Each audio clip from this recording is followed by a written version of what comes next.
आज हम बात करते हैं हमारे विज्ञान का अध्याय 1 फसल उत्पादन एवं प्रबंधन। हमने अपना चैप्टर पूरा कंप्लीट कर लिया था। आज हम इसके क्वेश्चन आंसर समझेंगे। तो हम स्टार्ट करते हैं इसके क्वेश्चन आंसर। पहला क्वेश्चन है इसका, उचित शब्द छांटकर रिक्त स्थानों की पूर्ति कीजिए। पहले क्वेश्चन में इन्होंने रिक्त स्थानों की पूर्ति करने के लिए दिया है और इन्होंने कुछ ऑब्जेक्ट दे दिए हैं, जैसे तैरने, जल, फसल, पोषक और तैयारी।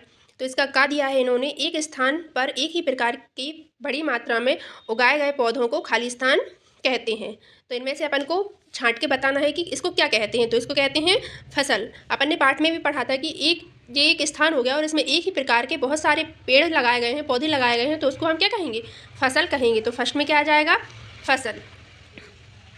फर्स्ट में आ जाएगा क्या, फसल। ठीक है। अब हम बात करें सेकंड की।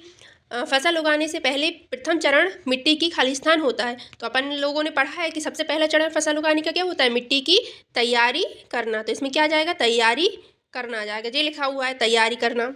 इसके बाद हमारा गा है, क्षतिग्रस्त बीज जल की सतह पर खालिस्तान लगेंगे। क्षतिग्रस्त जल की सतह पर कैसे, तैरने लगते हैं। क्या होने लगते हैं, तैरने लगते हैं। अपन ने ये भी पढ़ा था, ये अपन ने बीकर में पानी लिया और इसमें अपन ने कुछ बीज डाल दिए। तो जो अच्छी क्वालिटी के उच्च गुणवत्ता वाले बीज हैं वो बीकर की तली में बैठ जाएंगे, और जो क्षतिग्रस्त बीज हैं, कम गुणवत्ता वाले हैं, जो अच्छे नहीं हैं, वो उसके ऊपर इधर तैरने लगते हैं। अब हम घा की बात करें, फसल उगने के लिए पर्याप्त सूर्य प्रकाश एवं मिट्टी से खालिस्तान तथा आवश्यक है। तो क्या आवश्यक है, जल तथा पोषक आवश्यक है। तो ये अपना फर्स्ट क्वेश्चन कंप्लीट हो गया। इसके बाद हमारा सेकेंड क्वेश्चन हम देखते हैं।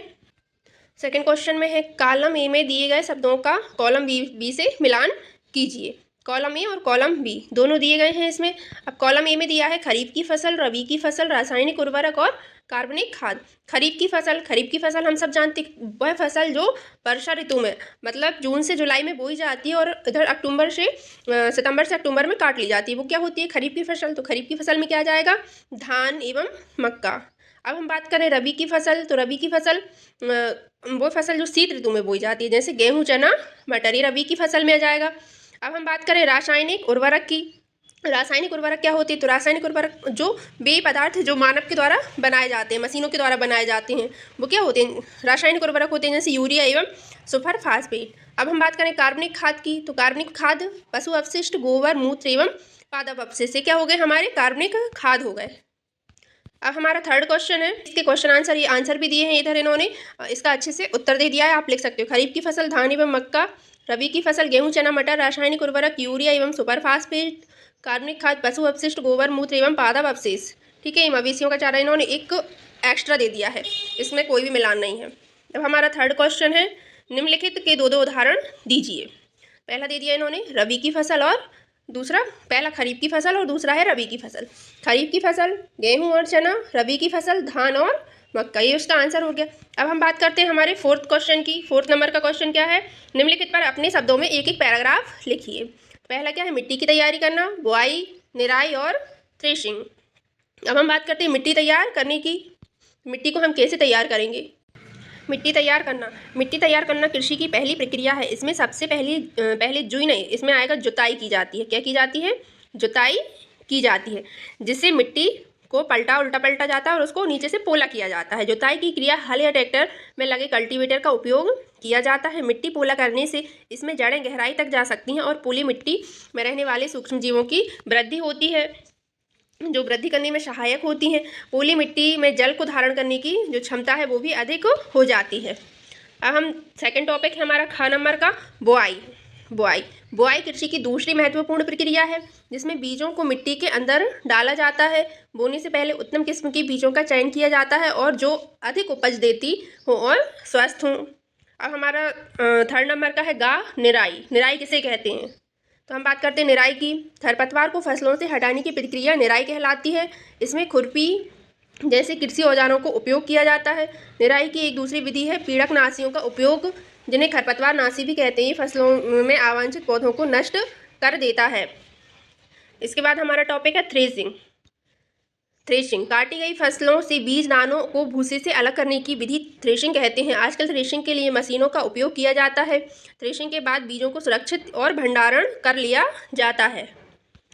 अब हम बात करते हैं क्वेश्चन नंबर 5 की। इसमें क्या दिया गया है, स्पष्ट कीजिए कि खाद उर्वरक से किस प्रकार भिन्न है। तो ये क्वेश्चन में समझ में आ रहा है कि इसमें अपन को खाद और उर्वरक में अंतर पूछा है। खाद और उर्वरक में अंतर बताइए। तो इसका हम आंसर देखें, खाद और उर्वरक में अंतर, दोनों एक दूसरे से किस प्रकार भिन्न है। तो सबसे पहले हम देखते हैं खाद। यह एक जैविक पदार्थ है, यह रासायनिक पदार्थ है। यह अपशिष्टों को मिट्टी में दबाकर बनाया जाता है। यह फैक्ट्रियों में बनता है। इसमें सभी प्रकार के पोषक तत्व पाए जाते हैं। और उर्वरक में ह्यूमस पाए जाते हैं, खाद में ह्यूमस पाए जाते हैं और इसमें विशेष प्रकार के पोषक तत्व पाए जाते हैं। ठीक है, अब हम बात करते हैं 6 नंबर, सिंचाई किसे कहते हैं। जल संरक्षित करने वाली 2 विधियों का वर्णन कीजिए। तो इसका आंसर हम देखते हैं, 2 विधियां बताना है अपन को जिससे अपन जल का संरक्षण कर सकते हैं। तो विभिन्न अंतराल पर खेत में जल देना सिंचाई कहलाता है। जल संरक्षित करने वाली सिंचाई की 2 विधियां, नहर और कुआं, ये 2 विधियां हैं। अब हम बात करते हैं क्वेश्चन नंबर 7 की। यदि गेहूं को खरीफ ऋतु में उगाया जाए तो क्या होगा, चर्चा कीजिए। तो हम इसका उत्तर देखते हैं कि यदि गेहूं को खरीफ में उगाया जाए तो उसके अनुकूल मौसम, ताप तथा आर्द्रता परिस्थितियां नहीं मिलेंगी, वह फसल उपयुक्त नहीं होगी। अभी तो स्वाभाविक सी बात है कि जिस मौसम की जो फसल होती है वो उसको उसी में उगाया जाता है और उसी में वो अच्छे से हो सकती है, नहीं तो उसकी जो बीजों की जो गुणवत्ता है वो अच्छी नहीं होगी, उसकी क्वालिटी अच्छी नहीं होगी। अब हम यदि गेहूँ की बात करें तो गेहूँ को हम खरीफ ऋतु में नहीं उगा सकते। खरीफ ऋतु में सिर्फ वो फसल उगाई जाती हैं जिनको बहुत अधिक वर्षा की, पानी की ज़रूरत होती है, सिर्फ वही फसल खरीफ ऋतु में उगाई जाती हैं। गेहूं को उतनी ज़्यादा वर्षा की आवश्यकता नहीं होती, इसलिए वो वाली फसल खरीफ ऋतु में नहीं उगाई जा सकती। इसको सिर्फ रबी की फसल जब उगती है तभी शरद ऋतु में ही उसको उगाया जाता है। अब हम बात करते हैं क्वेश्चन नंबर 8 की। खेत में लगातार फसल उगाने से मिट्टी पर क्या प्रभाव पड़ता है।